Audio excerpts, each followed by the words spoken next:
There is a popular quote by Dr. Wayne Dyer that reads, "If you change the way you look at things, the things you look at change. One of those things is luck." As a concept, it's pretty subjective. Is someone lucky to survive a tragedy or a horrific accident? Or are they unlucky for having to live through them at all? Take Violet Jessup, who was aboard the Titanic and the Britannica when they both sank. Or Tsutomu Yamaguchi, the only known survivor of both the Hiroshima and Nagasaki bombings. Or how about Anne Hodges, who was hit by a meteorite while sitting on her couch? Or how about good old Roy Sullivan, who was struck by lightning more than 7 times? Like the book series of the same name, some may view their lives as a series of unfortunate events. It's hard to look at it in any other way when outside forces seem to pull the strings and place individuals on the path of repeated difficulties. But sometimes there are those who claim to be stuck in this pattern of unfavorable occurrences, and instead of sympathizing with them, we doubt them, because they happen to be in the wrong place at the wrong time just often enough for us to all question if they aren't the victim of such tragedies, but rather the author of them. Welcome to National Park After Dark.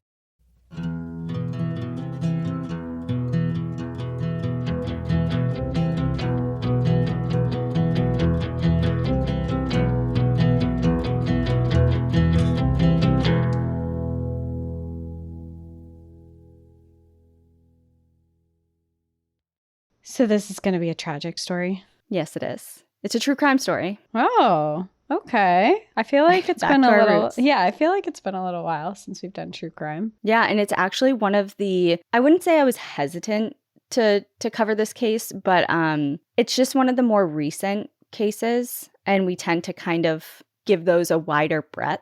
So it's a few years old at this point. It's about 4 years old. Okay, but that's recent though. It's very recent. But as far as the court developments and things like that, it's still very much ongoing, which we'll get into. But it was really interesting. And of course, it happened in a park. And I just wanted to do a true crime story. So here we are. But before we get into that, we have a few like housekeeping things, which has been a while. Housekeeping sounds like so boring. This is exciting. It is exciting. I find comfort in the word house. I just think of like tidying up and like making things like nice and organized. So I like it. But okay. I don't know. What else would we term it? Exciting announcement. Exciting announcements. Yeah. breaking news. That's breaking news. We have decided to air one of our live episodes for everyone to stream at the same time. So we usually do these on Patreon where we will do a live stream episode where we cover different stories. But tomorrow, August 6th, if you're listening to this on the day this comes out, on August 6th at 7:30 p.m. Eastern Standard Time or 4 p.m. Pacific Standard Time, we're going to do a live episode where everyone can come hang out with us. And this is really fun because we're going to have a couple stories, but also we're going to let people who are listening come on up. You can chat with us one-on-one, tell us a story, ask us a question, whatever you really want. You can come right up on stage. There's also a chat box where you can talk to everyone else who's listening at the same time. And like I said, this is something we've done for Patreon in the past. And we've done live episodes for everyone like a few years ago, I feel like now. But we are in the beginning process of revamping our Patreon to add more things for everybody. And in that, we wanted to showcase our live episodes that we do to let everyone join. So that is our exciting announcement, is that you, even if you're not on Patreon, can come hang out with us on Tuesday. Tomorrow. Yeah, and it's not going to be super regimented. It'll be a little bit more relaxed than our normal episodes. Obviously, we'll have a couple of stories to present and chit chat about, but it won't be in like a storytelling format, which our usual episodes are like. Yeah, it's more of just like around the campfire. Yeah, it's a chill thing. We can really dive into how I literally just saw 2 minutes before we got on here that Love is Blind is casting in New England right now. Where? You'll find out on episode tomorrow. Yeah. Anyway. And then just chit chat about just other stuff. And it's a fun way to just get together. So anyway, that's tomorrow, 7:30 Eastern, 4:30 Pacific. And then my announcement is, it's both our announcements, but I'm very proud of it. It is yours. You may take the floor on this one. You did all the hard work. Thank you. So for a really long time, we've gotten suggestions about doing some sort of episode catalog, a searchable episode catalog for our website. And for a long time, we put it on the back burner because we had this vision of like maybe like an interactive map where you could click on different locations and that episode would come up and things like that. And I think we just got overwhelmed and daunted by that because we were unable to do that on our own, and it was hard to outsource. So we kind of just put it off. But this past weekend, I don't know what got into me, and I decided to work all weekend. And so I went through every single one of our episodes in our back catalog and cataloged them chronologically on our website and created not only a search tab. So say you're going to Yosemite and you want to see if we've covered anything that has to do with Yosemite, you can type that in. Or if you want to hear about aliens, you can type in aliens, and anything within our backlog that we have covered, that subject will pop up for you. So there's that, which is really exciting. And just an aside, if you happen to have the skills of creating what I just described with the map and episode, don't tell me. Please don't tell me. It's too late. This is so easy. I could have helped you. Yeah, it's done now. So we'll keep that up to date. But as of right now, there's, there'll be 200 and whatever this is, 42 of them. And so that's up there. And then also we did have a sponsor page in the past, but it was kind of cluttered and we didn't have it super up to date. That is now fixed. So if there is any product or service that you've heard us speak about or not, and you're just curious if we have a discount code for them, you can go on to our sponsors page on our website, and every offer code and special link that we have ever offered for our partners is listed on there. And just as an aside, when you buy a certain product or use a link or anything like that, you're supporting us directly in our show. So if you want HelloFresh and you were going to get HelloFresh anyways, use our code for that. Yeah. Right. So, they're all listed there, and we'll keep them as up to date as possible. So there's that. Oh, and last thing on the episode page, there's also a little thing at the top that has a link to a submission form if you have an episode or a topic recommendation you would like to submit, because we get them all the time via email and we have our own little list going and things like that. But this actually drives it and funnels it all into a space that has nice like Excel spreadsheets on our end, and it's just very nice. Organized. Yeah, it's very nice. So yeah, utilize it if that's something you're interested in. And that's it for housekeeping. Cool. Very exciting. Well, now I'm excited to hear this true crime story. Okay. Yes. Let's do it. Oh, I guess wait one last thing. Okay, wait. Just as a side note, I forgot I actually wrote this in my notes. Because people have been asking for that episode list for so long that could be searchable. I totally understand. That's why I did that. But I didn't know if people are aware or not. If you're on using a Spotify app and you're in our feed, there is a search bar at the top there as well. That is the same thing. I think Apple does it too. Oh, okay. Yeah. I'm not an Apple gal as far as like how I listen to things, so it could very well. No, there's not.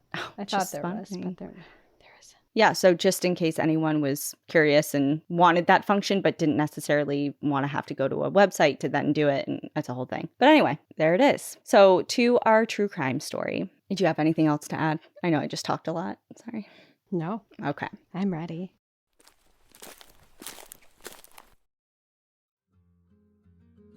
Fall is one of my favorite seasons, and it is right around the corner. It's not just my favorite season because I'm in New England and it's absolutely stunning here, but it's also my favorite because fall is cute outfit season, and I get to shop for some new things. Finding what you're looking for can be hard, but that's why I love shopping with Quince. They have timeless, high-quality, budget-friendly items that make finding the perfect leaf peeping outfit easy. Who doesn't love looking at foliage in a cozy cashmere sweater? Well, Quince has them for as little as $50. One of my favorite products from Quince is their fleece flannels. They're so cozy and soft and perfect for fall. I bought a 2-pack of them for just $49.90. Crazy. These prices might sound too good to be true, but Quince is able to do this because they partner directly with top factories. This allows Quince to cut out the cost of the middleman and pass the savings on to us. This means that their items are priced 50 to 80% less than similar brands. Make switching seasons a breeze with Quince's high-quality closet essentials. Go to quince.com/NPAD for free shipping on your order and 365-day returns. That's QUINCE.com/NPAD to get free shipping and 365-day returns. Quince.com/NPAD.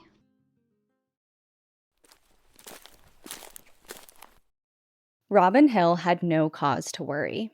It was March 19th, 2020, and her husband Russell was packing up for a solo camping trip. Robin helped him along as Russell chatted about his plans for the upcoming week in the woods. She knew how much he loved being in nature. A lifelong outdoor enthusiast, 74-year-old Russell had been visiting the high country of Victoria, Australia for decades. He had even worked there during his time with the Forest Service, cutting roads through the very area he so often returned to for pleasure. More often in recent years, after his retirement. Before seeing him off, Robin handed her husband some cash for lunch and lovingly sent him on his way. Russell was headed to the Wanagata Valley within Alpine National Park. The state of Victoria's largest park, the park protects over 646,000 hectares, or 2,500 square miles, of the high country. The park acknowledges the Aboriginal traditional owners of the land, including the Doodaroa, the Tangerung, and the Gunai-Kurnai peoples who identified the Alpine National Park as their traditional country,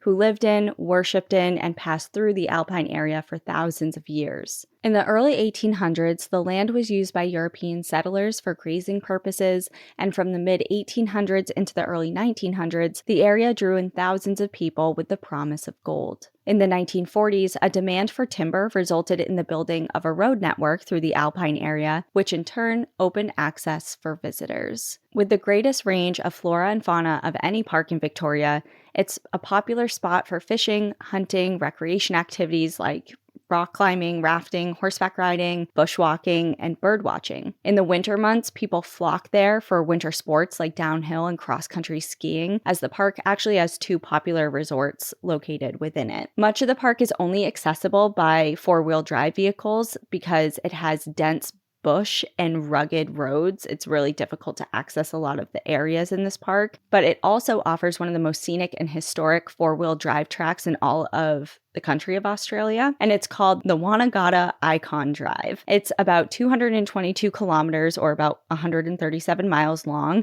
and passes through all these different beautiful landscapes, from mountains, there's waterfalls, there's even little historic sites throughout the drive. There's different historic huts and pioneer mines and campsites, and it's just really beautiful.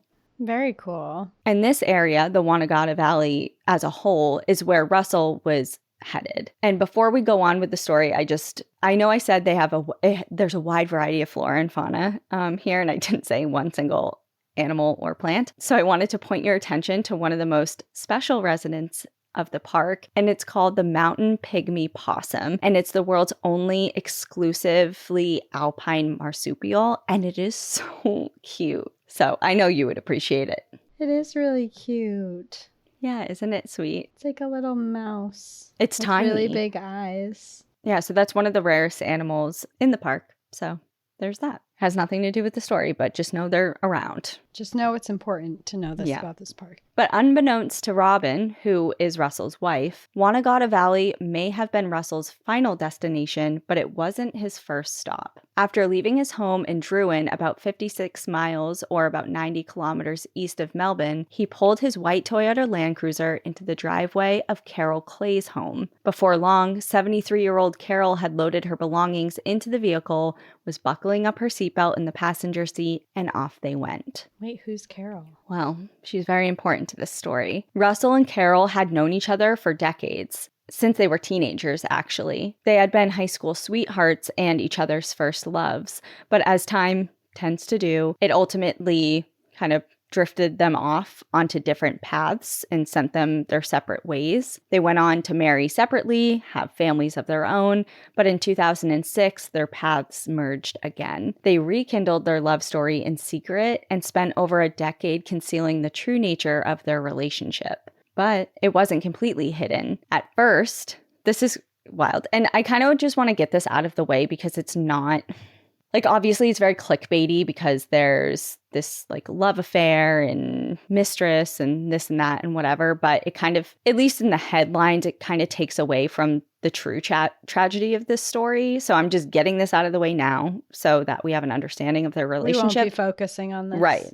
Okay. Yeah. At first, Russell introduced Carol to his wife, Robin, as his cousin. And the four of them. Fresh. So the four of them. So there's Russell and Robin Hill. And then Carol and her husband were not strangers to each other at all. They actually spent time together, even going on group vacations together. And Robin recalled noting some of their behavior, like the behavior between Carol and Russell, is a little bit odd. And she would notice cousinly. Yeah, she would notice maybe like some looks that they would give each other, and they would go on walks alone a lot when they were on group vacations. But it was ultimately a neighbor who forced a confession out of Russell. So basically, one of the Hills' neighbors had come to find out the truth between Russell and Carol. I'm not exactly sure how, whether he saw them or just put it two and two together. And he gave Russell an ultimatum, basically, tell your wife the truth or she'll hear it from me. So Russell came clean to his wife in 2016. And Robin, of course, was devastated, but ultimately she remained by her husband's side. They had been married for nearing 50 years at that point. They had 3 children, and she obviously adored him.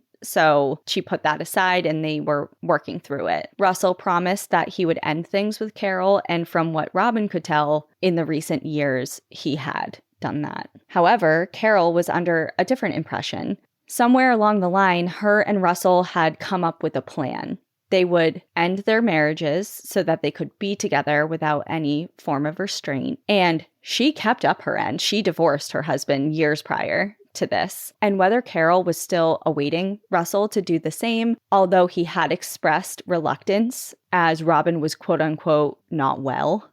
He was like, I can't divorce her. She isn't well. Like, was she sick? And not that I could tell. Not that I am aware of. I mean, obviously she's elderly at this point, but there wasn't any sort of like ongoing illness that I am aware of. Or maybe Carol had just ultimately accepted the conditions of their arrangement and just kind of was like, this is just how it's going to be. And I want to be with you. So this is, I guess, what I'm going to do. So I'm not entirely sure of where she stood with all that. But regardless, she continued seeing Russell and was happy to join him on the camping trip to the valley. And it wasn't their first camping trip together. Although Carol didn't identify as a camper, she wasn't like, yeah, I'm a super outdoorsy woman. She did share a love of nature and an appreciation for the outdoors. She was happy to join him. She obviously loved being in his company. So the pair arrived to an area called Bucks Camp, which is a remote area within Alpine National Park, and they went forward with setting up their site. They pulled out their tent and their camping chairs, set up their privacy shell over a toilet, and settled in. Russell pulled out his drone, his newest hobby project.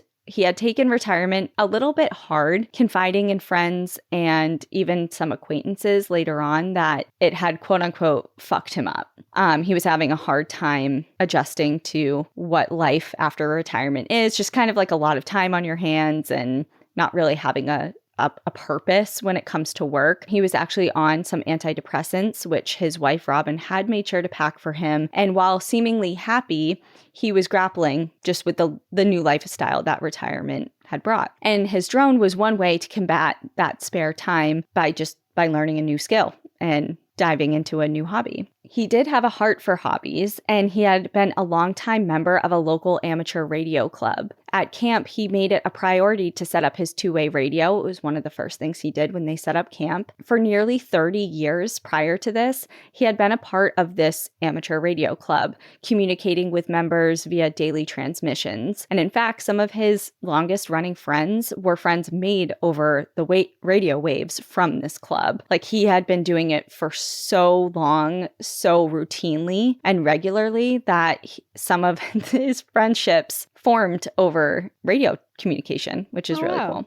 That is cool. He used the radio at home a lot and on trips, especially to places like the Highlands where cell service was pretty much non-existent, and he would use it as a way to communicate with friends and family. So around 6 p.m. on March 20th, he used the radio to send out a radio call to his friends to check in and notify them that all was well, he had arrived, and that he was safe. One of those friends to receive the message was Robin Ashlyn, who had known Russell for more than 25 years. Robin recalled his friend Russell being happy as a pig in shit when camping, especially in the Highlands, which he took a lot of pride in. Granted, he spent so many years there in the valley during his time at the Forest Service. Like, he knew the area so intimately because he worked there and cut a lot of the road systems that exist there today. Oh, gotcha. And Robin would have never thought that he would be one of the last people to hear Russell's voice. 2 days prior, on March 18th, another camper had ventured to the Wanagata Valley and settled into Buck's Camp. 53-year-old Jetstar airline captain Gregory Lynn had sought out the solitude of the park for deer hunting. A resident of Caroline Springs, located on the western outskirts of Melbourne, he had made the 5-hour drive to the park alone, leaving his wife Melanie and children at home. Along with his camping gear, he packed his Nissan Patrol with 2 weapons, a shotgun and a rifle, to be used on his hunting trip. Gregory had arrived and settled into Buck's Camp before Russell and Carol pulled in nearby. Sometime after Russell's radio transmission around 6 p.m., an altercation unfolded between Gregory and Russell. Gregory had been off hunting and had noticed a drone flying above him, seemingly keeping tabs on him, like tracking him, hovering around him, not just passing by. So when he returned to his campsite adjacent to Russell and Carol's, a heated exchange followed. According to Gregory, which is very important to keep in mind, according to him, he confronted Russell about the drone, saying kind of like, what's up with that? Why are you following me? When he got back and saw that Russell had a controller in his hand, obviously he knew he was the owner of the drone. Yeah. And according to Gregory, Russell snapped, like became enraged. And he said that Gregory was hunting way too close to the camp, he had drone footage to prove it, and that he was threatening to take that footage to the police. And this in turn angered Gregory, who was a seasoned and licensed hunter who took a lot of pride in being an ethical and rule-abiding sportsman. But it also caught him a bit off guard because the day prior, when Russell and Carol first arrived, the trio exchanged pleasantries. You know, when you pull into a campsite next to somebody else. You might talk, chat, like even go a little further than just like a casual conversation, like actually become friendly with each other. Right. So he was a little caught off guard by this interaction because his only other interaction with him was quite pleasant. So this was kind of a complete departure of his previous introduction to him. Gotcha. Not that Gregory could have known, but Russell did have a relative who died years earlier in a hunting accident, so perhaps he was a bit sensitive to hunting safety measures, and it was just a really sensitive subject. But regardless, after the exchange, Gregory retreated to his camp where he set up for dinner. Annoyed by the onslaught from his neighbor, he decided to poke the bear and antagonize him a little bit. After placing his weapons and ammunition on the seat of his Nissan, he opened every single door of the vehicle and blasted his music at full volume. Oh no, I would hate that. Yeah, and he knew it was going to agitate Russell and potentially Carol. And he was sitting by his fire, still brooding over this argument, still stewing, when he saw movement out of the corner of his eye by his truck. As he got up to investigate, because at this point, it's not pitch black, but it's dark. Mm-hmm. So he sees a little bit of a flicker of movement over there. He gets up to investigate what's going on, and he saw Russell striding back to his campsite with Gregory's shotgun in his hands. So Gregory follows suit. He's yelling at Russell, basically saying, "What the heck are you doing at my campsite? What are you doing with my gun?" etc. This is escalating fast. So now in Carol and Russell's campsite, he's followed them back to the other campsite. Suddenly, Russell spins around, pulls the action back on the shotgun, and fires a couple rounds into the air, yelling at Gregory to quote unquote fuck off and basically like buzz off, don't follow me, get away from me. Gregory was a few paces behind him at this point, and when the shots were fired, he was startled and he darted around the back of Russell's truck, fearing for his life. He's like, what is about to happen? This guy is unhinged. Like, I am scared for my life. And he was afraid to make a run for his camp because he thought it was going to put him basically out in the wide open. I mean, this guy's shooting his gun. Right. So he didn't want to be in the direct line of fire. So he tucks closely against the truck to kind of shield himself and hide himself. But he heard Russell cock the weapon again, and the sound of his footsteps were growing closer. Glancing up from his spot against the vehicle, Gregory saw the barrel of the gun come into view over the hood of the car from the position where he was tucked against it. And fearing that he was now out of options, this guy is coming down on him. He's too afraid to run and put himself out in the open. And hoping to disarm Russell, he lunged for the gun, grabbed a hold of the stock and the barrel, and a violent struggle ensued. Meanwhile, Carol took cover behind the back left wheel of the truck and was screaming for them to stop. Gregory spun Russell around, so now his back was against the bull bar of the vehicle on the front, and they're fighting over this weapon. They're yelling at each other, screaming at each other to let go and stop. And then suddenly a shot rings out. It fired through the side mirror of the Land Cruiser and directly into Carol's head, killing her instantly. Oh my God. Snatching the gun from Russell, who is clearly shocked, Gregory walked back to his campsite, emptying the ammunition chamber by firing several more rounds into the air to kind of just totally negate the possibility of more shots being fired from it. Yeah. And as he's doing that, Russell is yelling at him and following him, saying, she's dead, over and over. And it was dark, but Gregory, when he turned around, could see the shining of a metal blade of a knife in Russell's hands. I know this is kind of confusing. Are you following this? Am I saying this? Okay. I'm following this, but how did this get so crazy so fast? Well, that is the question. Now there's a knife? Now there's a knife involved. So he sees this like sheen of the blade in the darkness, and Russell's coming directly for him. And in the nick of time, Gregory managed to block him, grabbing his wrist, and he was attempting to control the blade. Another struggle ensued, throwing and blocking punches between the both of them. There's swipes of the blade.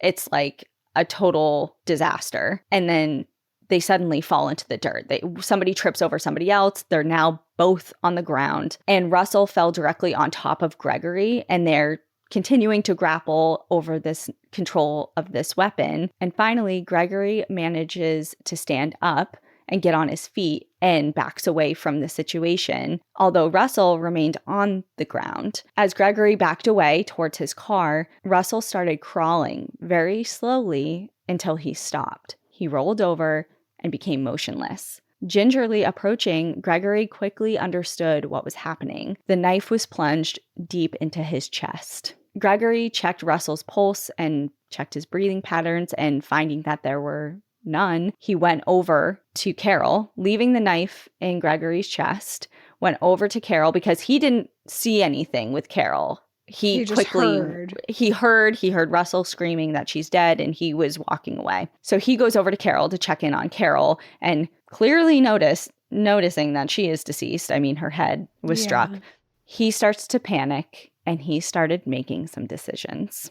Within minutes, he had weighed his options. Oh no. This is where it really turns, isn't it? Yeah, you could say that. Well, you could say that for before, but we'll get into it.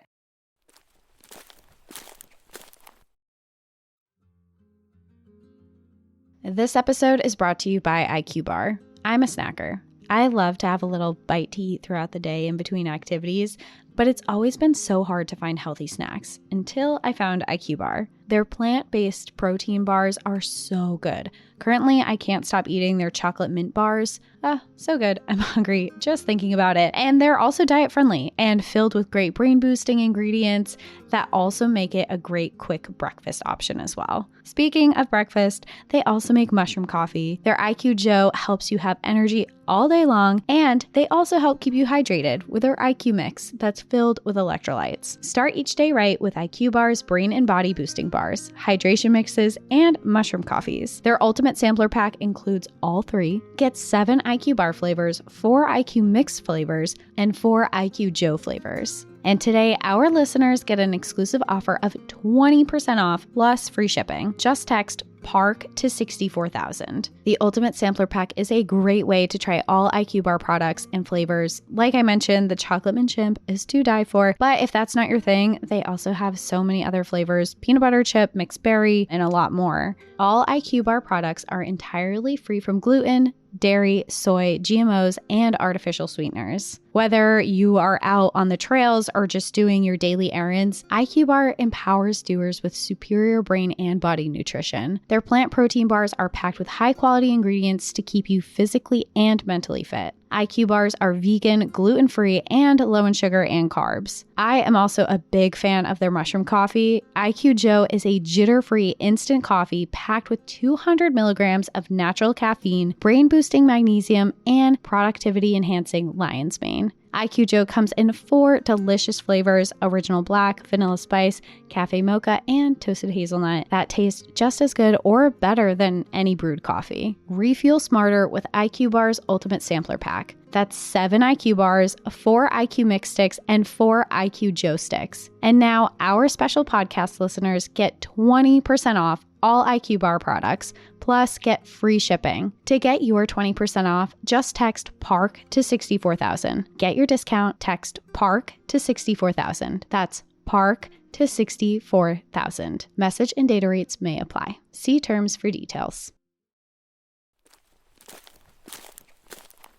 Okay, within minutes of this all unfolding, this dramatic series of events, Gregory had already weighed his options and the potential consequences of each option, thinking his version of events would never be believed by authorities if he were to report the incident, and worrying that it would ruin his career and put his family, finances, and life he worked so hard for in jeopardy. He decided on a completely different path. Acting fast, Gregory packed up his camp. He dragged and carried Carol and Russell's bodies into his utility trailer, took the cash out of Russell's wallet, collected all of their belongings from the campsite that they had already set up, some of which had a significant amount of blood and tissue on them from the shotgun blast that hit Carol, placed them all in Russell and Carol's tent, and set it on fire. Gregory's site completely broken down, blood cleaned from the scene, and the other campsite now thoroughly ablaze, he drove off into the night,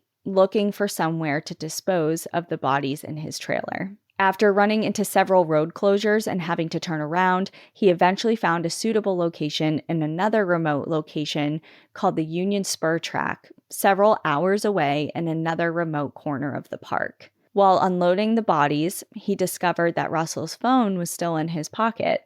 After stashing the bodies in some dense vegetation and covering them up with different wood litter and stuff on the ground, he left for home, burning his bloody clothing, destroying the knife, the drone, Russell's phone, any remaining items he believed could have linked him to the incident, and that was that. On the way home, he avoided using credit cards that could trace his movements, instead spending Russell's cash that Robin had given him for lunches to pay for his fuel. He arrived home on the afternoon of March 22nd and told nobody, literally not a soul, what happened. You may have thought that his wife would have been curious of how his trip went, but Gregory had 2 things working for his favor. First, his wife had very little interest in the outdoors and his adventures there. I mean, Gregory was known to go camping a lot and hunting a lot on his own. His wife wasn't really super interested in it. So aside from how was it, was probably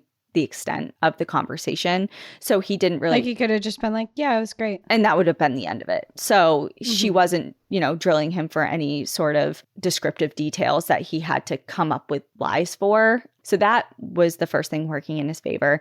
And the second thing was, in his absence, the world was shutting down because it was the dawn of COVID-19. This is March of 2020. Oh, and yes. So in his absence, when he's out there, the world is starting to go into lockdown. And his wife, along with the rest of the world population, his neighborhood, his neighbors, everything, they're all completely wrapped up in all of the emerging information coming out about the pandemic and the rapidly approaching lockdowns. So in short... And Australia was one of the countries that like fully locked down. There was no in or out of the country.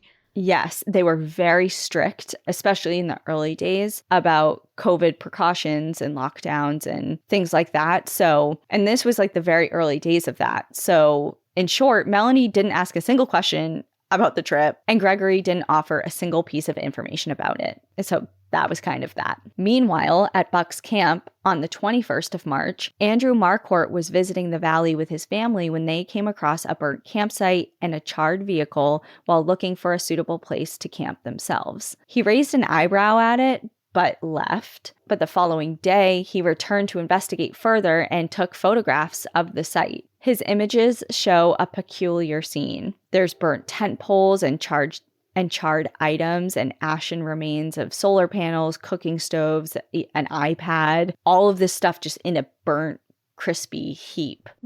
There was a cooler full of food and refreshments nearby, seemingly untouched. And peeking into the cab of the car, Andrew noted a handbag on the passenger seat, a damaged mirror on the side of the vehicle, and vowed to turn in his findings into the police when he left the valley. So he is documenting what he's seeing and he's noting as strange, but it just was kind of like, it took him a minute. Like, I'm going to go back there and take a closer look at that. It seemed he's weird. Like, wait a second. Like, what is this? That evening, back at the Hill residence, Robin switched on her husband's radio in hopes of hearing from him. While she wasn't involved herself in this amateur radio club, she would sometimes tune in to hear their different communications and kind of, and not eavesdrop because that kind of takes on a spy tone. Like, she's not trying to spy on anything. She's just trying to keep up with things. And that evening, she hears the normal chatter between group members and amongst one another catching up on things, but Russell's voice was not among them. Over the following days, she tuned in with the same intention, but the same result.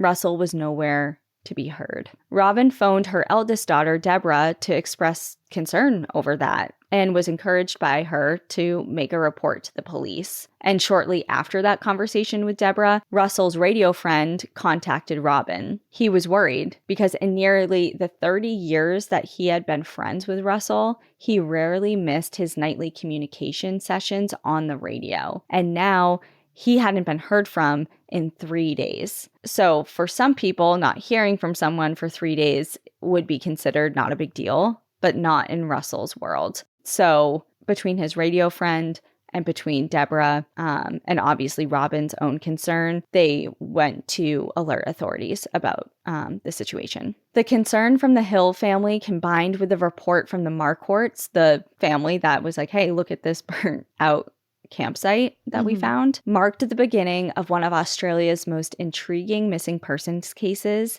and an 18-month-long investigation. 7 days after the pair was last heard from, official investigations began. On March 29th, police contacted Carol's daughter, Emma, and asked if she knew where her mother was, because they're starting to put this together now, because remember, Robin has no idea that Russell was with Carol. She thought he was by himself. Oh, right. Right. So now it's coming to light, or will come to light, that yes, they were together.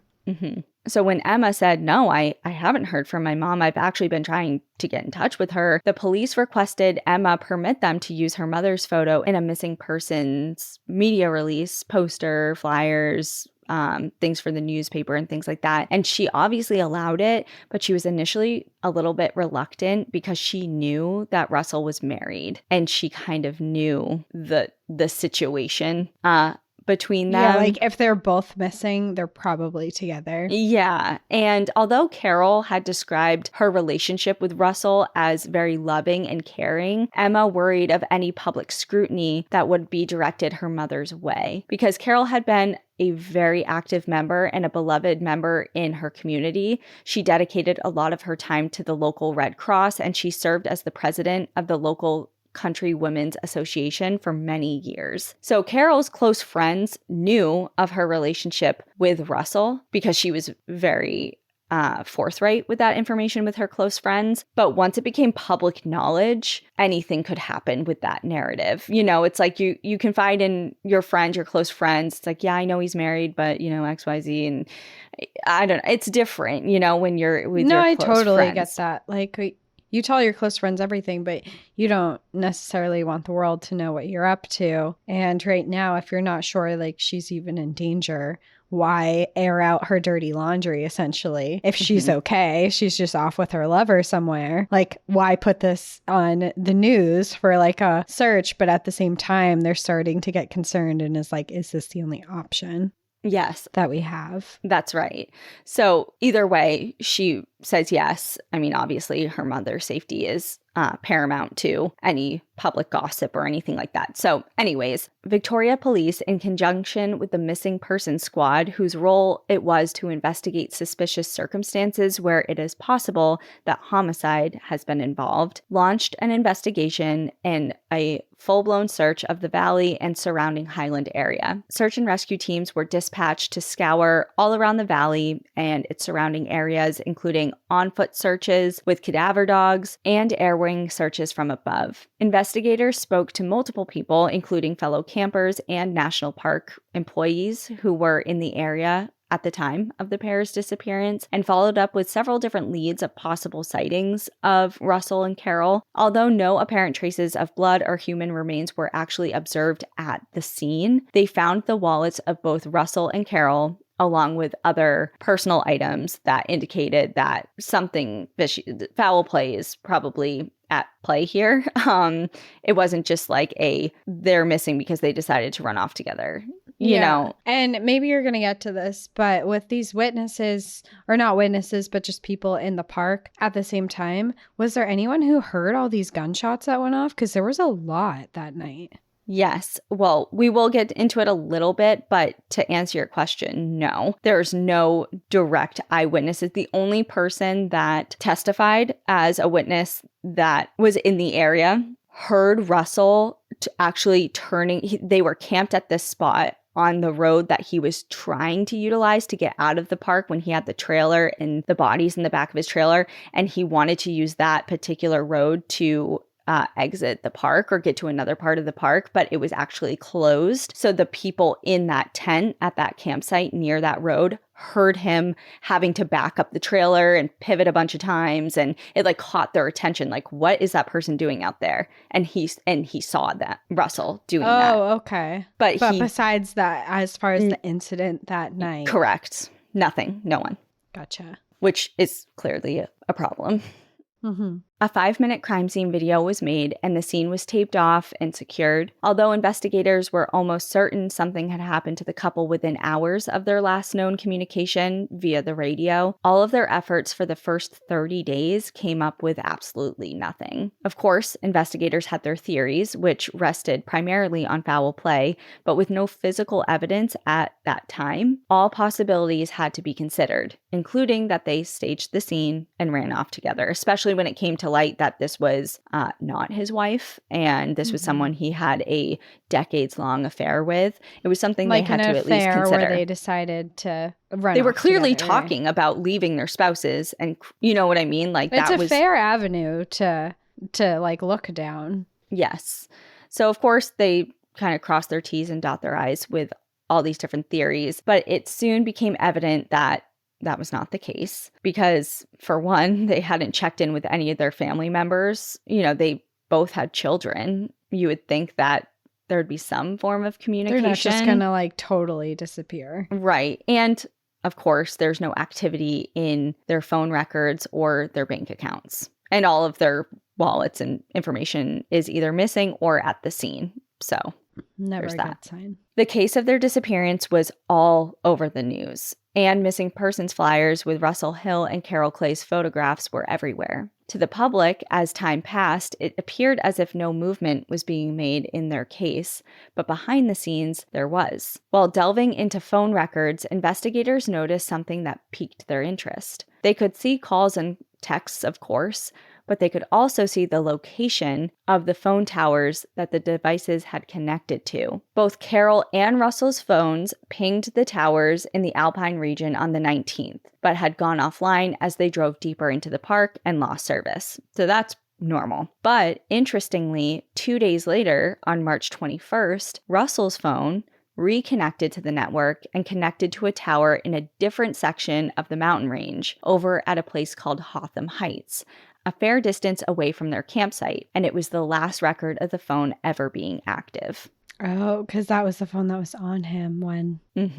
Having a general location to focus in on, investigators narrowed their efforts into finding any available surveillance footage of that area. And like I had mentioned before, it's pretty remote, but luckily, it does have a popular alpine ski resort and village. And there were a few security cameras set up in that area that were actually initially put up and set up out there to catch anyone driving through to the resort trying to sneak in without paying the entry fee. You're always on TV somewhere. You are. Just assume you are being watched. From somewhere. And act accordingly. Detectives cross-referenced dozens of vehicles on the cameras trying to find a match to the time that Russell's phone pinged with the cell phone tower, and they got a hit as a dark-colored Nissan Patrol with a trailer attached passed through the area being driven by a man. So it wasn't a super clear photo, but they could see there's clearly a trailer, the type of car, and there's a single man driving the vehicle. And police soon linked the vehicle to Gregory Lynn and decided to pay him a visit.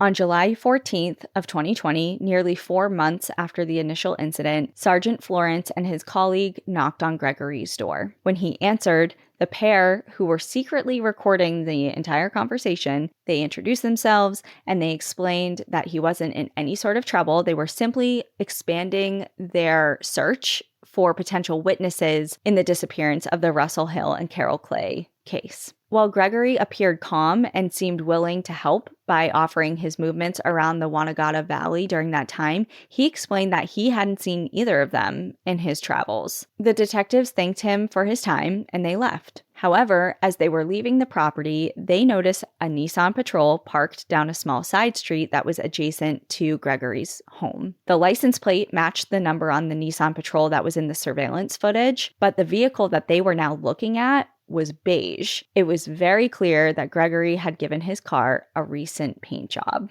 Oh, weird. Oh, because... Wait, why? What happened to his car? So, well, it is his car. It is the same car. Let's just say, but keep everyone on track. Like, why did it need a paint job? You'll see.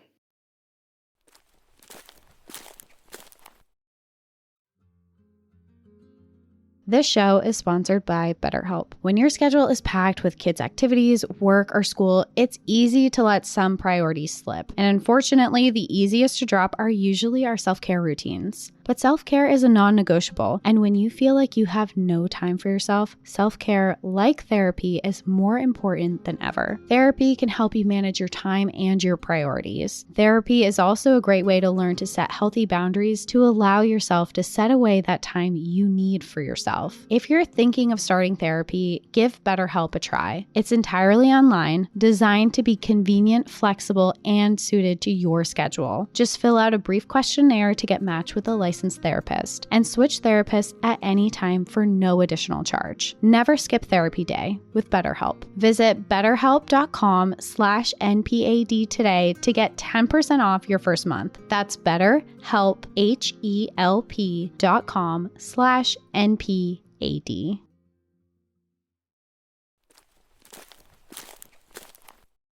Their suspicions and, of course, the phone record matching up with the Nissan at the same time, like the information they had at that point in time was enough to obtain a warrant, which allowed them to place covert listening devices and cameras in Gregory's home, car, and driveway, but not enough to act yet. So they're bugging his whole home, everything. They're like sneaking all these listening devices around trying to catch him in some sort of compromised situation where they can get more information. But he hasn't even told a soul. Right.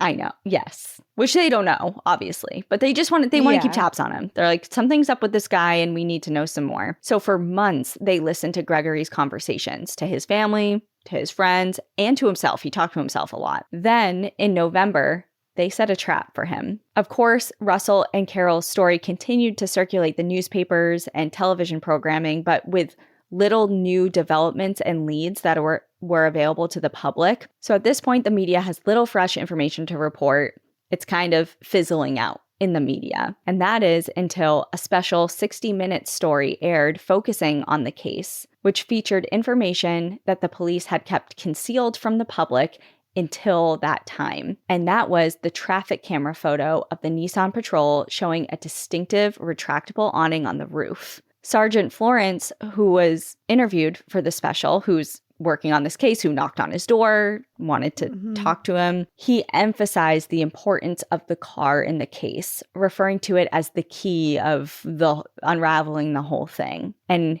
Gregory and Melanie were watching the 60 Minutes special as it aired in their living room at their home the night it aired. And when the picture of the vehicle was revealed, Melanie whipped her head over to her husband and said, it looks like your car. Like, this really looks like your car. It's like, and what did Gregory, you do? Right. And she kind of like, from what I was reading, it seems like she had her suspicions, but of course, like, you never think it's your husband. Why would you think it's your husband? Like, what are the odds that your husband's the one who did this? Right.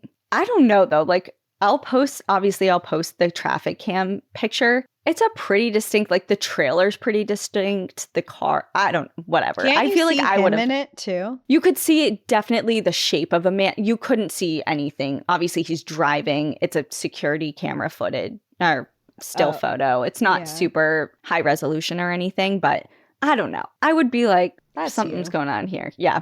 So Gregory responded pretty much immediately to her, like, and he said, that's not funny. Like, don't even suggest that. That's not something to joke about. And days later from that, like the next day after that aired, one of the hidden cameras outside of Gregory's home captured him removing that awning from his car's roof that they were like, pointed out specifically. Like, this is really important. If you see this car, like, it has this specific thing, whatever. Yeah. Less than 2 weeks after the special aired on November 22nd, Gregory left for another solo camping trip to an area not far from the Wanagata Valley. During the drive, the hidden recording equipment captured him talking to himself, speaking about how his wife would be left to care for their 3 children alone, and how Australia's gift, a snake bite, wouldn't be a bad way to go out. So with them list all the information they have mounting against him, and now hearing what they assumed was maybe some indicators of him potentially perhaps thinking of taking his own life during this camping trip,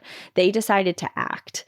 So armed officers descended from helicopters directly into his campsite and swarmed him. That's a sight. Can you imagine? An entrance. Like, you're just laying there in the middle of nowhere by yourself in a campsite and a helicopter just drops down with a SWAT team, you said? Yeah, heavily armed police officers, but yeah, so it's quite the entrance. Yes. He was arrested and brought to the police station for questioning, and detectives peppered him with questions, to which Gregory had no comment to. Although he spoke with his lawyer, who urged him to remain silent. Don't say anything. Just your only job is to not speak. He eventually undermined his lawyer's advice. After 45 hours in custody, over 2.5 days, and hours of questioning, he broke, acknowledging he was going to ignore the advice of his lawyer, saying, quote, "I'll tell you what happened right from the start." And from there, the entire story poured out. He detailed everything in methodical detail, including using maps of the park to point out the different routes he took, where the bodies were, what happened where, the campsite locations, literally everything. He explained in thorough detail to the police officers. He also revealed the lengths he went to destroy evidence that went beyond the burnt campsite that they knew of. Of course, that's the only thing they were aware of at this point in time. It turns out Gregory had returned to the location where he dumped Russell and Carol's body twice in the previous 18 months. The first being in May, 2 months after their deaths. Then, after a visit from the detectives in July, Gregory panicked and started feeling that his plan was unraveling. Like, they know something, I'm not in the clear. But with the COVID restrictions and lockdowns and stuff, there was a lot of different travel restrictions in place, and he was not physically able to return to the location where the bodies were. So he waited. And during that time that he was waiting, he painted his Nissan Patrol in an attempt to avoid being linked to the disappearance. Although he initially described it as a COVID project. Like, so to the police and to his family, he described like, oh, the car needs a new paint job anyway. I'll take this time here. Because remember, he's an airline pilot and there's no travel. Yeah, so he's just like, I'm bored.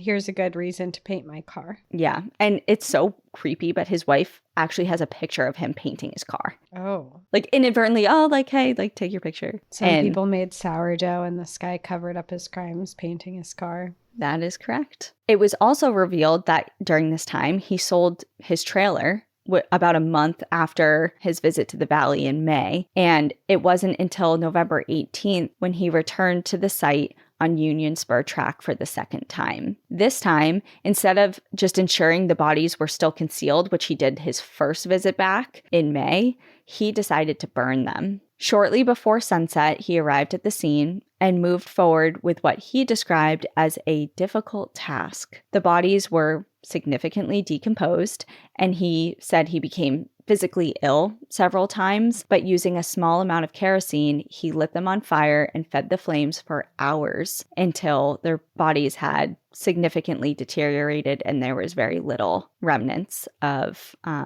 their remains. He then used a dustpan to sweep and transfer the bits and pieces of what remained of Russell and Carol from that location to another location about 52 feet away at the base of a fallen down tree to further conceal the evidence. He went on to say, quote, "I haven't behaved well. I've made some poor decisions, but murder, as I understand it, I am innocent of." The police, however, had a different opinion on that.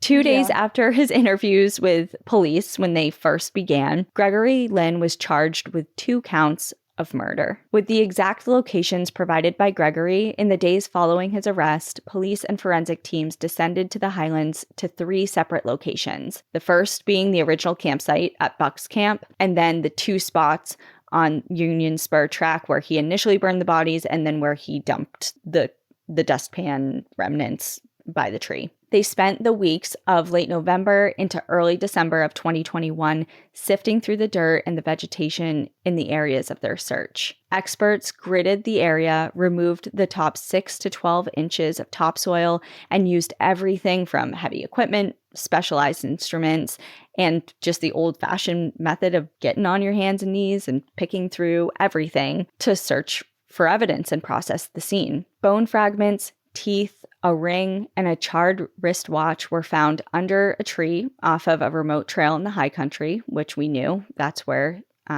he dumped the remains. And it was reported that a, quote, significant amount of heat-affected biological material was found there as well. It was later revealed that the burning resulted in over 2,100 fragments of bone, and more than 1,500 of those were so tiny it was nearly impossible to determine where in the body they were even from, let alone who they belonged to. Wow. But there were some fragments that were still viable for DNA testing, which ultimately linked the remains to Russell Hill and Carol Clay.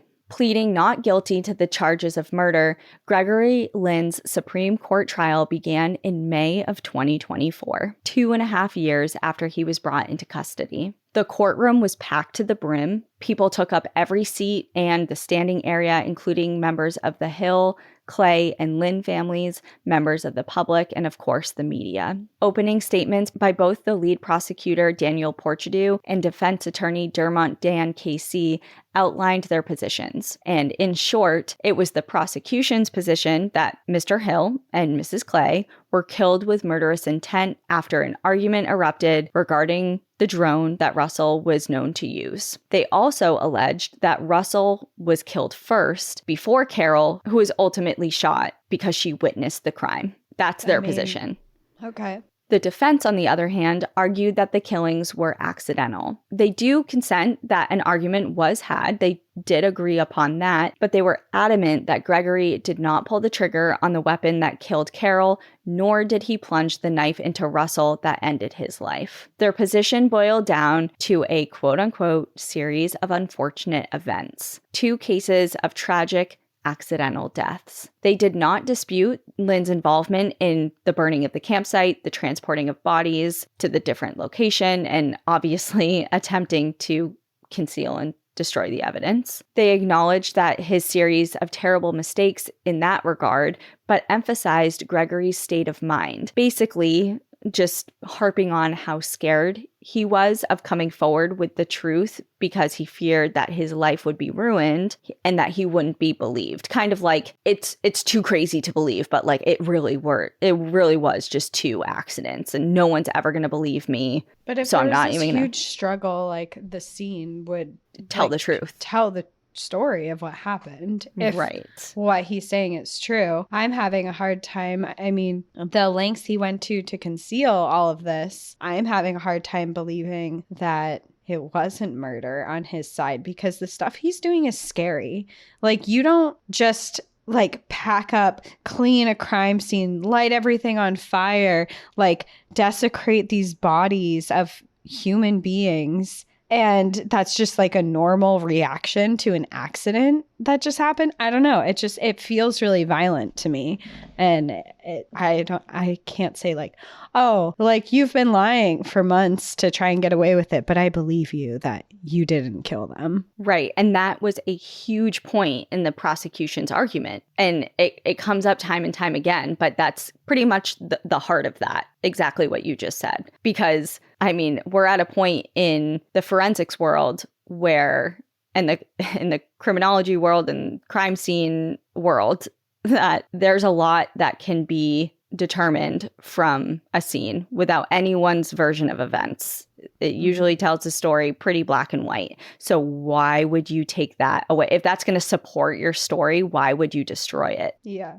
The prosecution called over 40 witnesses, including Russell and Carol's family members and friends, pathologists, forensic entomologists, national park employees, ballistics experts, nearby campers, and more, whose testimonies encompassed speaking to the kind and nonviolent characters of both Carol and Russell, how their causes of death were impossible to determine due to the lack of evidence remaining and the degradation of the bodies, and much more. They also played 4 hours worth of the police interview with Mr. Lynn following his arrest and highlighted how strange it was for Gregory to destroy all of the evidence that would have proved his story to be true if he had only left it be and reported it as is. The defense, on the other hand, called only 1 witness, and that was Gregory. For over 3 hours, he took the stand, repeated his version of events, and answered questions with the same answers. He did not murder anyone. As a pilot, he was trained to be calm and manage stress in hectic and panic situations. And that was his reasoning, his explanation for his methodical actions following the deaths. He maintained that he told 0 lies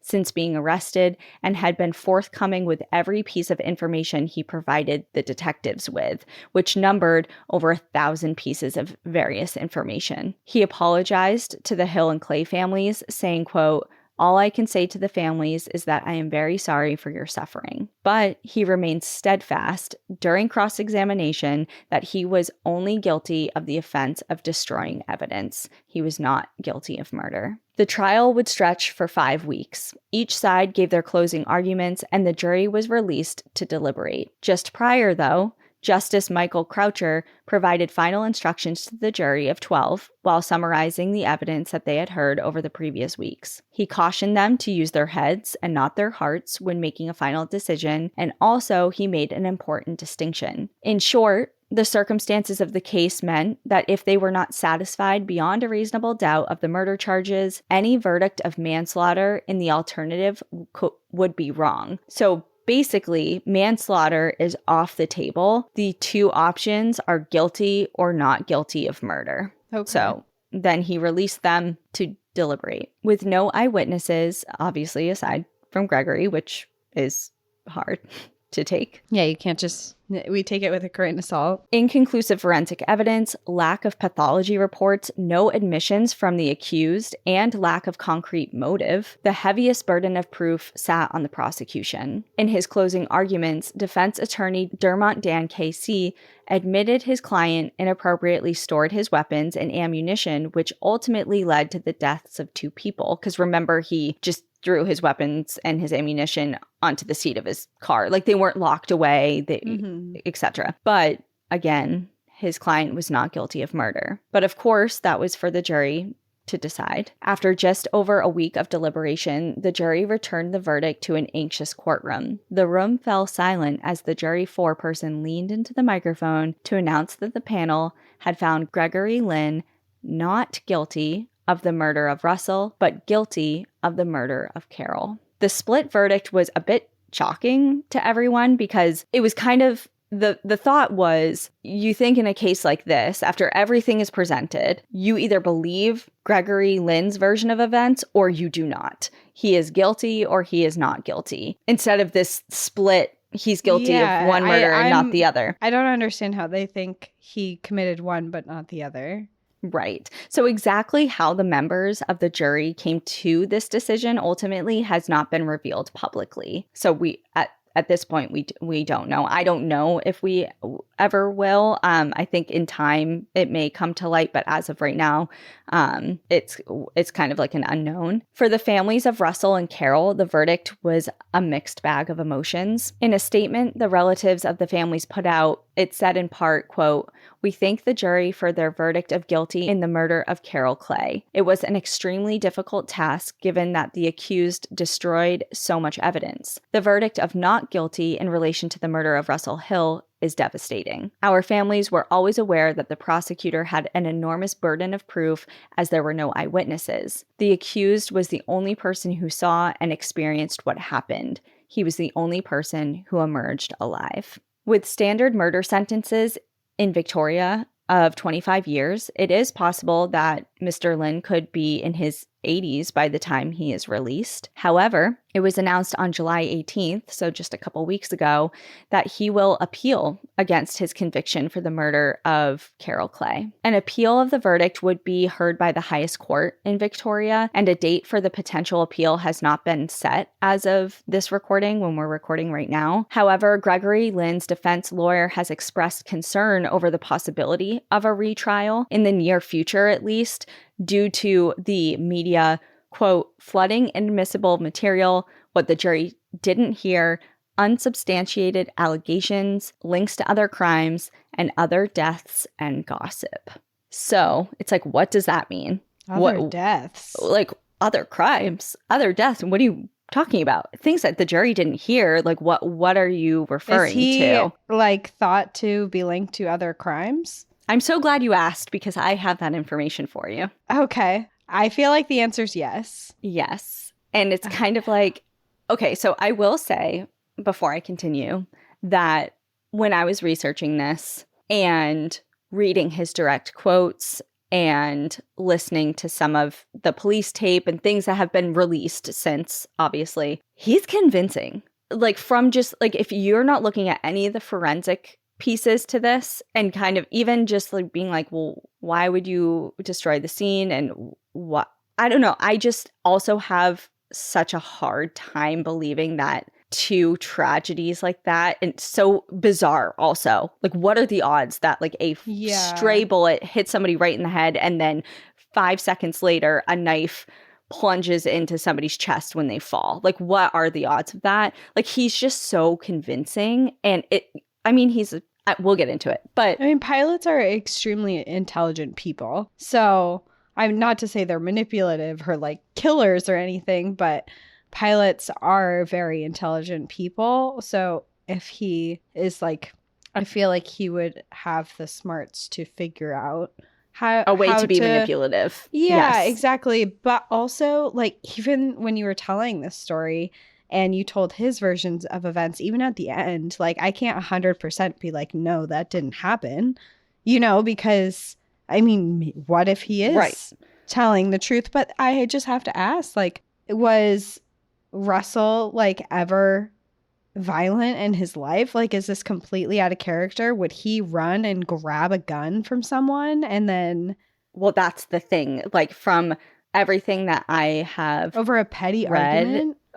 Exactly. And like, basically his character witnesses that came forward were like, okay, first of all, he's elderly. Like, yeah, he was a tall guy. He was a little over 6'1" in his prime. But even his wife was like, he's shrunk, like, over time. He's 74 years old. He doesn't like weapons. Like, obviously people have been like, oh, I've seen him like with a gun in his life at some point before, but it wasn't like he was someone who was well versed in, like, the way that Gregory was describing it. It's like he ripped the gun from his car, loaded it, cocked it, shot it off. Like, this is not something that he was familiar with. Like, not on I don't vacation know. with his lover. Like, it just seems. And if you're on a vacation with your lover who is a secret, you would think that you were trying to keep things pretty, like, on the down low. Low-key. Mm-hmm. Yeah, like, I don't know if I would be trying to attract attention to myself. Like, am I going to be shooting off guns and, like, getting in a fist fight with the neighbor? Probably not. I don't want the police called or to be arrested with the person. Right. Like, it just seems like a weird time to draw attention to yourself also. That is a very good point. And one I didn't even think about, to be honest. It just seemed to me, not saying that elderly people aren't capable of something like that. And I mean, some people in their 70s are like fully, like, we say elderly, but like, I have people in my family who are the same age, 74, and you would never know it. Like, they outdo me in some things, like, so I mean, I don't know, like, what kind of shape he was in or anything, but he was obviously still active in the outdoors. Yeah, 74 is a lot younger than it used to be, but that doesn't mean that they're violent. And how old is Gregory?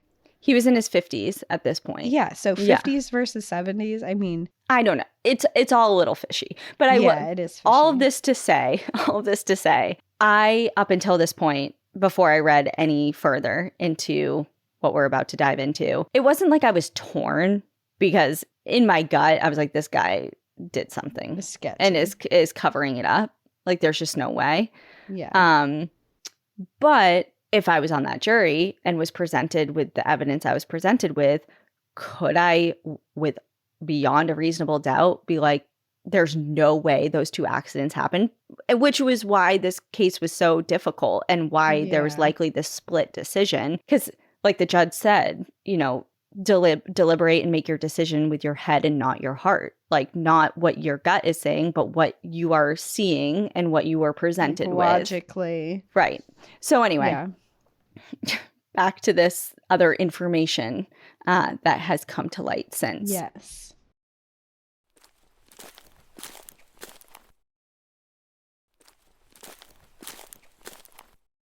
Following pre-trial hearings, Justice Michael Croucher, for various reasons, which this podcast episode would have been 3 times as long as if I got into all the nitty-gritty, but basically for various reasons, he prohibited significant portions of the evidence, including recordings obtained by the police through those bugs and covert listening devices, to be presented to the jury.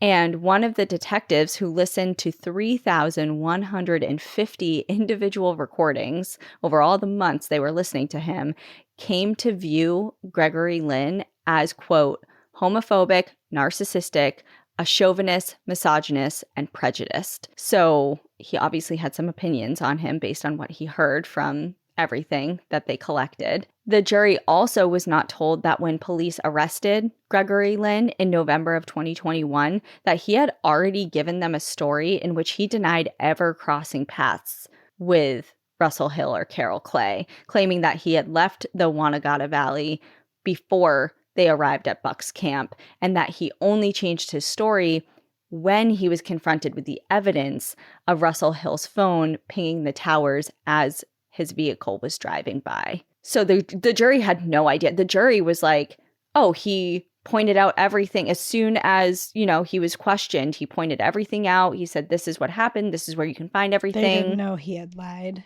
They didn't know that he lied at first. And in my opinion, which I think you might agree with, the biggest piece of this pie that they were not given was what happened with his first wife.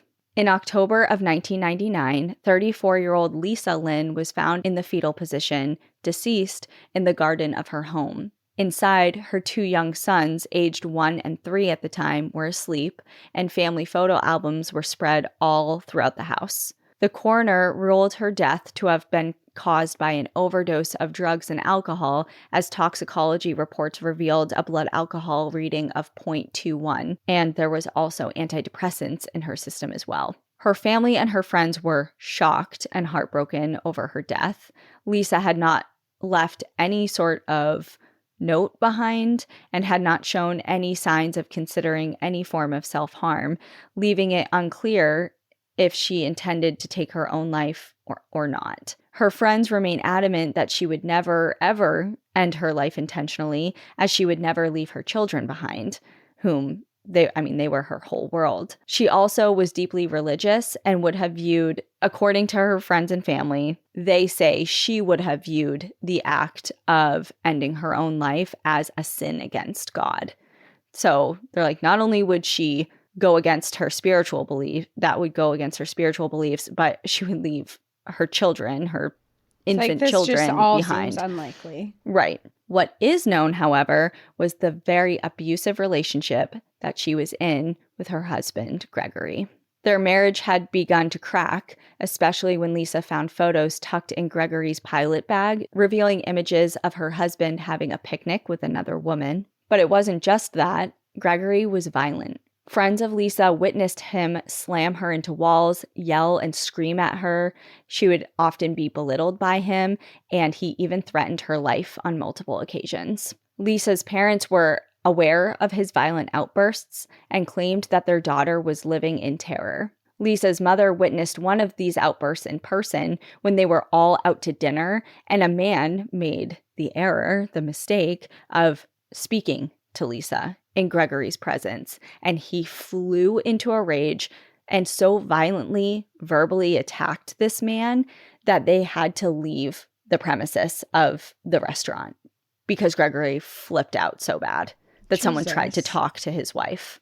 Previous coworkers have also come forward saying, quote, he was a bully.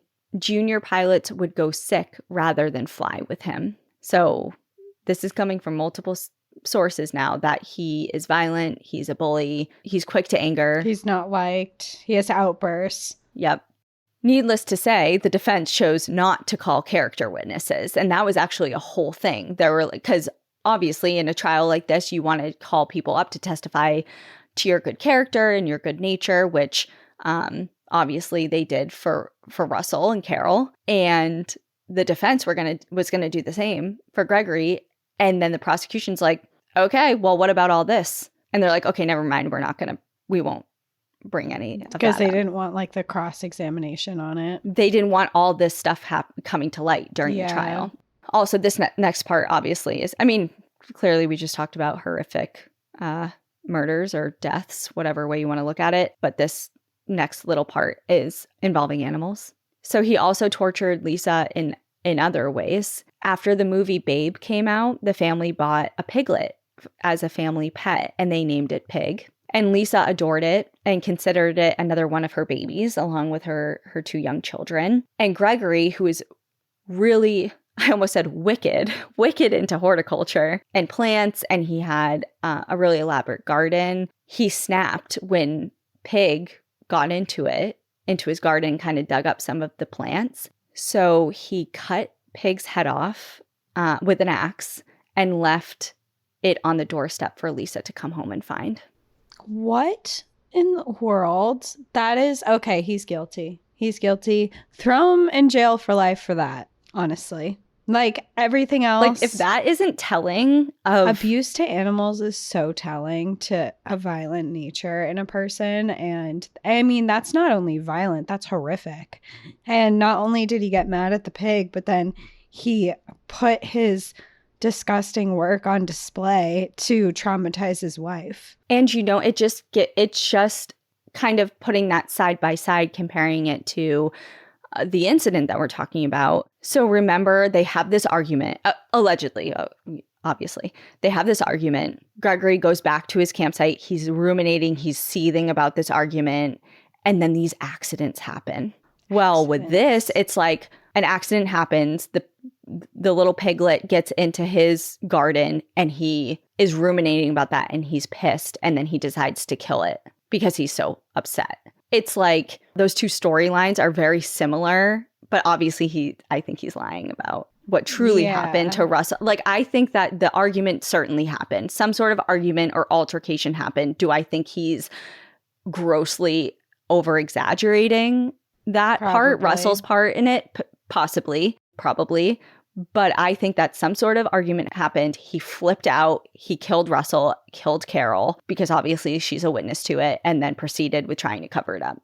Yeah. But anyway. I think that makes the most sense. I agree with you, especially knowing all that about him now. Whereas we didn't. There's a little more.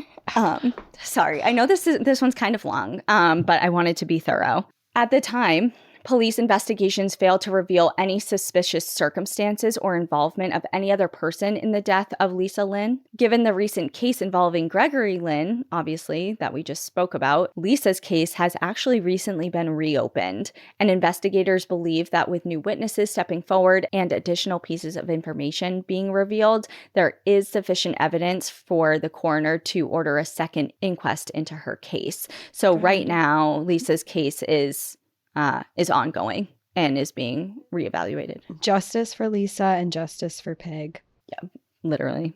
I know. And lastly, another case may now be reexamined as well. What? There's another one? There's another one. And it's I mean, you can't say one death is worse than another, but this one has more to it. In what has been dubbed the Zigzag Road murder-suicide, in 2010, two of Gregory Lynn's former neighbors, who happened to be Lisa's friends, were found dead in their home after their house was found ablazed by another neighbor. 61-year-old Annie Viergever and her 64-year-old husband Jap and their 3 Vizslas, which are a specific dog breed for those of you who do not know, were found inside of the home.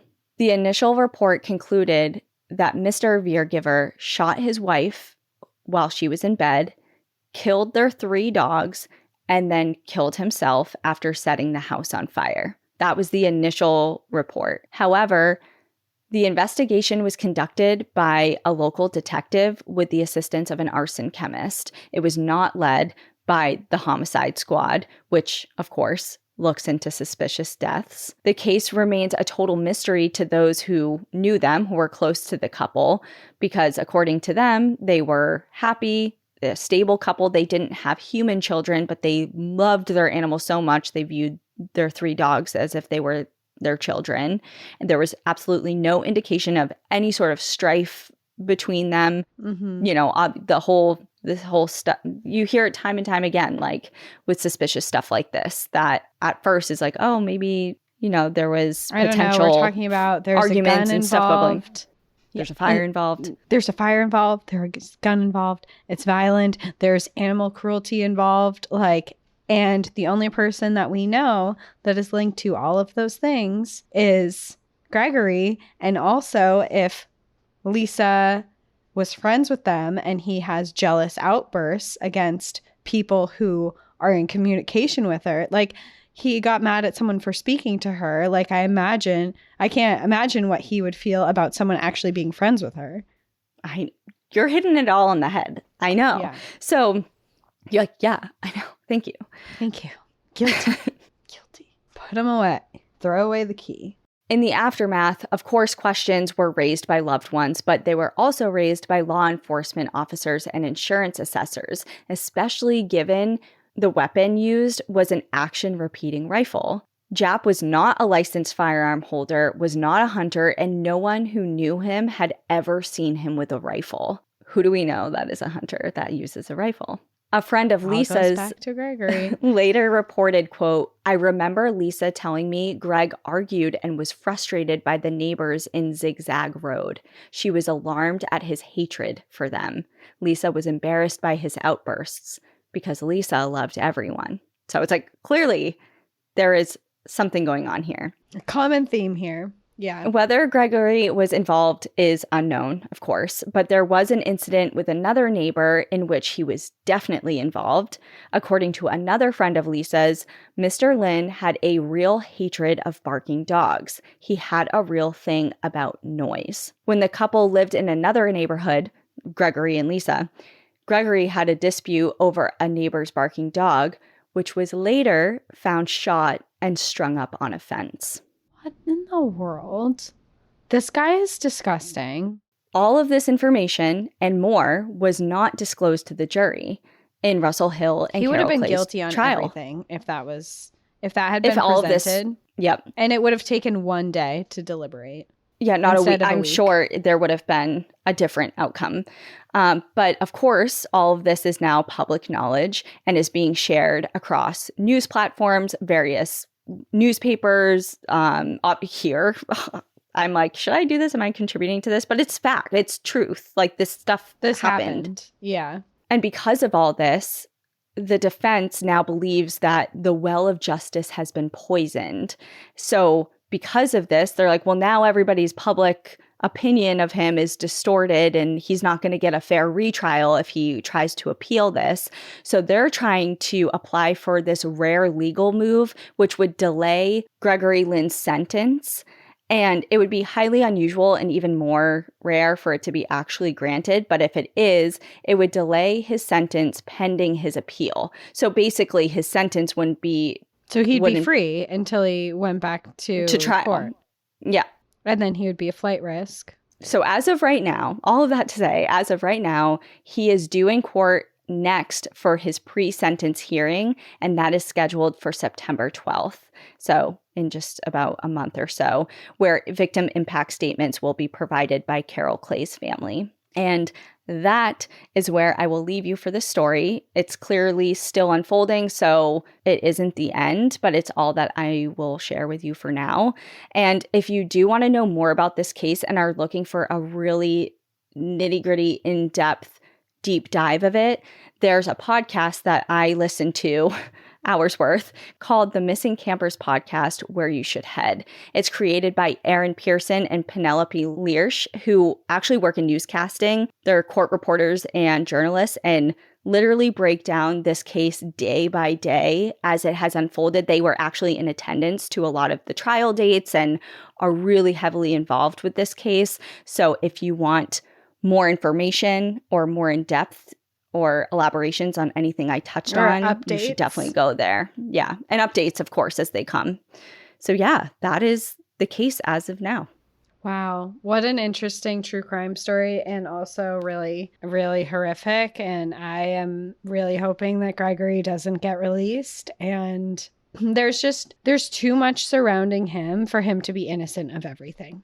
You know, like there's just... I think he's guilty. To me, no. On everything. Just like no person, I don't know. I don't know of anyone who would be like, I'm never going to be believed, so let me remove the only thing that will prove my story. And why would you go through that lengths of destruction of, oh my God, I just, taking even the human aspect out of it. And these are two people who are loved and, you know, obviously spouses and parents and beloved family members, and like you took that away. Or even if you claim you didn't take it away, you're still involved and know what happened to them. And for 18 months, you don't come forward with any information and just let them suffer and have no idea what happened to their family. Like even that aside, it's so suspicious. Yeah, I agree. And like, I could understand something along the lines of if he just took off and fled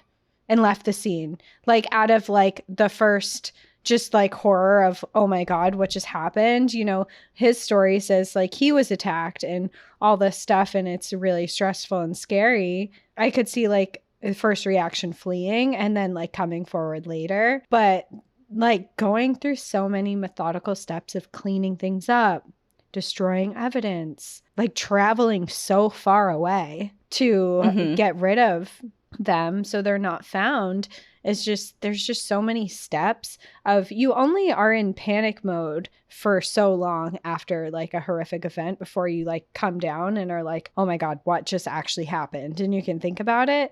And he did this for months. I mean, he went back to the site multiple times months later, you know, it's just, and then his history, and he's a domestic abuser, and that just is very telling. And of course, the animal aspect, as we all know. Aspect. It's just, if he's willing to do what allegedly we think he did to his wife, like him doing this to a complete stranger is not out of a ballpark theory, I think. And yeah, I know. So that it's something that obviously will. I changed. We know your stance. 100% guilty. Lock him up. Throw away the key. Well, we'll see what happens. I mean, it's kind of like, it makes you nervous a little bit, you know, knowing now this other information that has come to light, and knowing that he's, you know, potentially going to appeal, which could obviously potentially lead to a change in his verdict. It's just, it's a little scary, but yeah, we'll see what happens. And obviously keep an eye on it. Their poor families. I know. Too. Like just the fact that he's putting them through all of this to appeal this when they've already been through so much is just not, it's not right. And I just think of, I mean, obviously everyone affected it ruins your life, obviously, but especially Robin, she has the added layer of then having to process that her husband was having this ongoing affair as well. Like there's like that added layer of the grief process and processing things. And then obviously it's like, but she sympathizes with Carol's family, you know, like they lost somebody, and it's not, you know, it's just, there's a lot going on. But anyway, okay. And she knew Carol too. Like she knew her. Even, yeah. And it sounds like they were at one point in time friendly too. So like to know someone that happens to as well, like regardless of the relationship, like she knew this person too. So there might be some grief even with her loss too. It's just, for years she thought she was family. So I mean, there's that aspect of it too. And it's just, it's very sad. All right. Well, that is where we will leave you. We'll see you next week. Please enjoy the view. But watch your back. Bye. Bye.